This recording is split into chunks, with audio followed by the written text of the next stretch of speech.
albinism আৰু মেলানিজম এইটো গাৰ কালাৰৰ দুটা আমাৰ মানুহৰ ক্ষেত্ৰতো আপুনি দেখিব সেইটো আচলতে এটা ৰিসেসিভ জিন মানে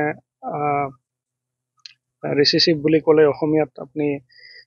যিটো জিন সাধাৰণতে দমন হৈ থাকে সেইকাৰণে এইটো সঘনাই দেখা পোৱা নাযায়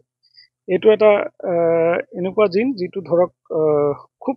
কাচ্ছিতহে কাবাৰ গাত প্ৰতিফলিত হয় আৰু সেইটো আচলতে ওয়াইল্ড লাইফ পপুলেশনত খুব কম দেখা যায় যিটো এনিমেলৰ ৰিসেসিভ জিন ওলাইছে তাৰ মানে হয়তো কেতিয়াবা এতিয়া ইংৰাজীত ক'ব লাগিব হয়তো খুব বেছি ইনব্ৰিডিং হ'লেও কেতিয়াবা হ'ব পাৰে কাবাৰ কোনোবা ইণ্ডিভিজুৱেলৰ ক্ষেত্ৰত আৰু তাক তাৰমানে সাধাৰণতে বৰ হেল্ডি বুলি জেনেটিকেলি আমাৰ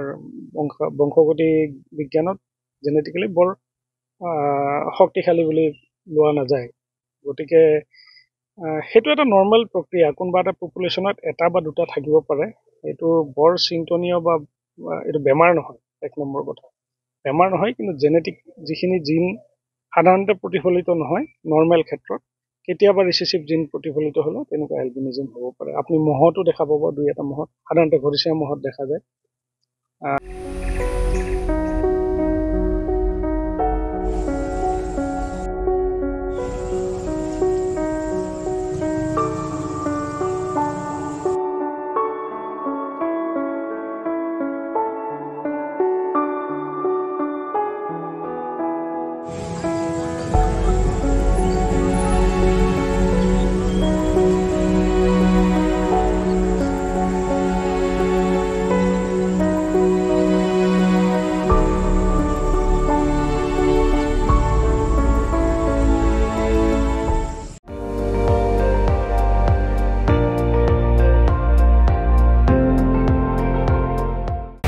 আপুনি চাই আছে ND24 সৰ্বশ্ৰেষ্ঠ নহয় সৰ্বোত্তমৰ দৌৰা